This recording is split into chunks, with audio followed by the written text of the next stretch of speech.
क्या ये सच्चा प्रेम है या आकर्षण? इज इट इन्फैचुएशन और ट्रू लव?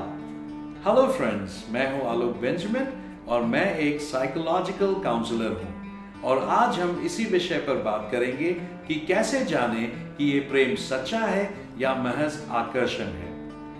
ग्रीक भाषा में प्रेम के लिए 4 शब्द हैं और ये अलग अलग कैटेगराइज किया गया है। अगपे, ईश्वर का अनकंडीशनल लव, यानी कि बिना किसी शर्त का प्रेम। स्टोर्गे, पालकों का प्रेम। फिलेयो, भाईचारे का प्रेम, भाई भाई बहन बहन भाई बहन का प्रेम। इरोस, रोमांटिक लव, जिसके लिए अनगिनत नॉवेल्स लिखी गई हैं और बॉलीवुड ने फिल्मों का अंबार लगा रखा है और हॉलीवुड भी इसे काफी परोसता है। ये $multi-million बिजनेस है। इन्फैचुएशन क्या है? एक मूर्तापूर्ण भावना, किसी में जुनून की हद तक गहरी रुचि, अतार्किक लगाव। दूसरे शब्दों में कहें तो ये प्रेम का भ्रम है। इन्फैचुएशन के चरणों को देखते हैं क्योंकि ये चरणबद्ध रूप से आगे बढ़ता है। फेज 1, स्ट्रिकन, ग्रस्त। इन 2 चित्रों को देखिए, आप किस लड़के को पसंद करेंगे? अब इन 2 चित्रों को देखिए, आप किस लड़की को पसंद करेंगे? लड़कों अगर आपने ए चुना है और लड़कियों अगर आपने बी चुना है तो आप फेज 1 के शिकार हो सकते हैं, क्योंकि फेज 1 ग्रस्त सिर्फ जो आप देखते हैं उस पर आधारित होता है। बजाय इसके मैं तो ये कहूंगा कि आपने जो भी चुना है आप इस फेज के शिकार हो सकते हैं, क्योंकि आपने सिर्फ बाहरी रूप को देखकर निर्णय लिया है। फेज 2, इंट्रूसिव थिंकिंग, घुसपैठिए विचार। फीलिंग, भावनाएं, वो मैजिक मोमेंट, जादुई पल जिसमें अचानक से कोई खास बन जाता है। दिन भर उसी के बारे में सोचते रहना, बैठे बैठे मुस्कुराना, मम्मी कुछ कह रही है तो सुनाई नहीं देना, खोए खोए से रहना। भावनाओं के बारे में बात यह है कि ये कम समय की होती है, यानी अस्थायी होती हैं। फीलिंग धुंधली होती है और धोखा भी देती है। हमारी फीलिंग या हमारा मन ज्यादातर अच्छी बातों में नहीं लगता, जैसे पढ़ाई करने की इच्छा नहीं होती, खेलने की होती है, पेरेंट्स से बात करने के बजाय मोबाइल चलाने की इच्छा होती है, बीमारी में दवाई खाने की इच्छा नहीं होती। फेज 3, आइडियलाइजेशन, आदर्शीकरण। एक ऐसा आभा मंडल, हेलो का निर्माण होता है जिसके प्रति आप आकर्षित हैं, वो सिद्ध दिखाई देने लगता है। जैसे मैं जिससे प्रेम करता हूं ना, उसमें एक भी गलती नहीं है, मतलब बिल्कुल परफेक्ट है, कोई कमी ही नहीं है। ईश्वर ने मानो उसको फुर्सत में बनाया है। ये फेज जिसमें व्यक्ति अपने आप को खुशी खुशी अंधा करता है, अपने पार्टनर की गलतियों को अनदेखा करते हैं, दिखती ही नहीं है, मतलब चांद में भी दाग होगा मगर उसमें नहीं है। You know what I mean. Phase 4, insecurity, असुरक्षा, भावनात्मक रोलर कोस्टर। असुरक्षा की भावना, घंटों घंटों चैटिंग हो रही है, फोन पे बातें हो रही हैं, एक दूसरे को देखने की अर्जेंसी, आपातकालीन स्थिति।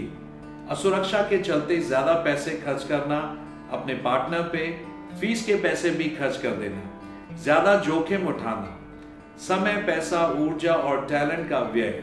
इन्फैचुएशन में रोमांच तो है पर खुशी नहीं है, भरोसा करना चाहते हैं पर शकी हैं, पार्टनर के प्रति और उनके प्रेम के प्रति शक सताता रहता है। जब उनसे दूर रहते हैं तो बड़ी दयनीय स्थिति होती है, मानो जैसे उनके बिना कंप्लीट नहीं है, पूर्ण नहीं है।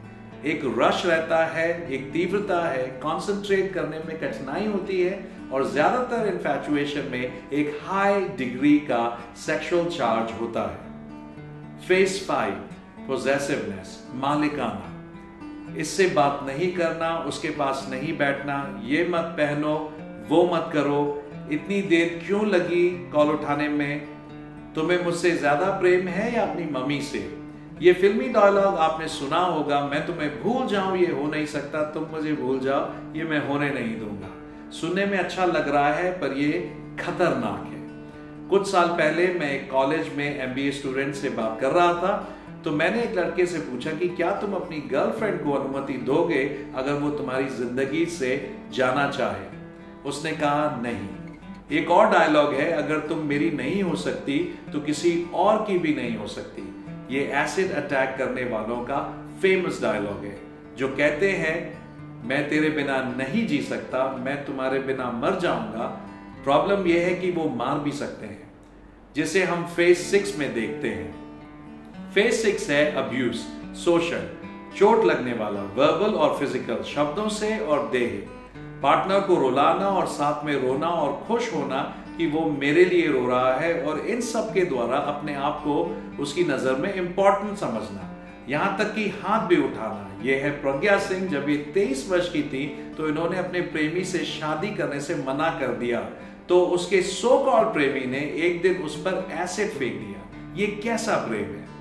लड़कों को भी सावधान रहने की आवश्यकता है। ऐसे कई वाकये सामने आए हैं जहां लड़की कहती है कि तुम मुझे भगा के ले चलो, मेरे घर वाले मेरी शादी कर रहे हैं या मुझे मार रहे हैं, नहीं भगा के ले चलोगे तो मैं मर जाऊंगी। बाद में वही लड़की पालकों के दबाव में अपहरण और बलात्कार का केस दर्ज कराती है। जो लड़की आपके लिए जान दे रही थी, अब अपनी जान बचाने के लिए उसने आपको सलाखों के पीछे कर दिया।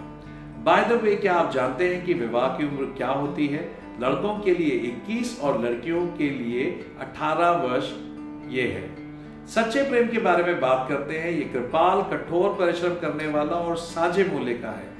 वो कैसे पैसे का इस्तेमाल करता है? इतना बड़ा महंगा टेडी बेयर दिया है तो शायद कल राशन की कटौती करके 65 इंच का टीवी ले आए। नशीले पदार्थ के बारे में क्या आचार विचार है, उसके लक्ष्य क्या है, क्या उसके प्रति वो प्राप्त करने के लिए मेहनत कर रहा है? यही लड़कियों पर भी लागू होता है। उसके मित्र कौन है, वो कैसे उनसे व्यवहार करती है, वो अपने परिवार वालों से कैसे व्यवहार करती है। क्योंकि अगर उसका व्यवहार परिवार और दूसरों के प्रति खराब है और सिर्फ आपके प्रति अच्छा है, तो ये कुछ ऐसा हुआ कि बबूल का पेड़ सिर्फ आपके लिए सेब दे रहा है। ये बातें लड़के और लड़कियों दोनों पर लागू होती है। सच्चा प्रेम चेहरा नहीं, चरित्र देखता है। काफी सीखने की आवश्यकता है एक दूसरे के बारे में, और इसमें समय लगता है। सच्चा प्रेम जो आप जानते हैं उस पर आधारित होता है, ना कि जो आप महसूस करते हैं बाहरी तौर पर। आप अपने पैरों पर खड़े हो पहले, और फिर भावनाओं में बहे बिना जो बातें बताई गई हैं उसके अनुसार कार्य करें। मैं तुम्हारे बिना जी नहीं सकता या नहीं रह सकती, खतरनाक है ऐसा कहना। लेकिन ये कहना कि हम एक दूसरे के बिना रह सकते हैं फिर भी एक दूसरे के साथ रहना चाहते हैं, ये स्वेच्छा और स्वतंत्रता को प्रदर्शित करता है। और प्रेम करने के लिए स्वेच्छा और स्वतंत्रता का होना अनिवार्य है। आपका भविष्य उज्जवल हो। आप अपना ख्याल रखें।